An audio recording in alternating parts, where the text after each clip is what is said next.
Et puis les Ivoiriens sont-ils en tête des candidats à l'immigration? 14 000 d'entre eux auraient débarqué en septembre sur l'île italienne de Lampedusa. C'est selon l'agence européenne Frontex. Des chiffres contestés par le gouvernement ivoirien, ce qui a motivé la rencontre entre Vagondo Diomandé, le ministre de l'Intérieur et de la Sécurité, et les membres clés de la Commission de l'Union européenne. Plus de 14 000 Ivoiriens auraient débarqué en septembre dernier sur l'île italienne de Lampedusa. C'est selon l'agence européenne Frontex, des chiffres contestés par le gouvernement ivoirien, ce qui a motivé la rencontre entre Vagondo Diomandé, le ministre de l'Intérieur et de la Sécurité, et les membres clés de la Commission de l'Union européenne. Le point de Jean-Marc Djadji.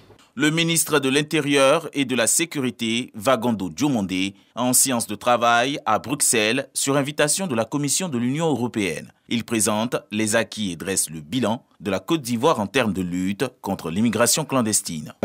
C'était très bien que le ministre vienne.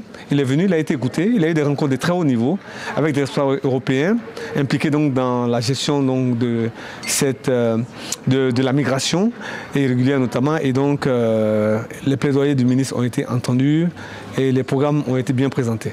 Avec tous les efforts déployés par son Excellence, Monsieur le Président de la République, la jeunesse ivoirienne doit pouvoir contribuer au plein développement du pays et faire en sorte que l'image de notre pays soit celle-là qui mérite d'être véhiculée. Mais l'objectif final, c'est d'obtenir l'accompagnement continu des partenaires pour que justement ces efforts-là soient couronnés de succès. Le ministre Vagondo Diomandé a saisi l'occasion pour échanger et coopérer avec des personnalités du Parlement européen.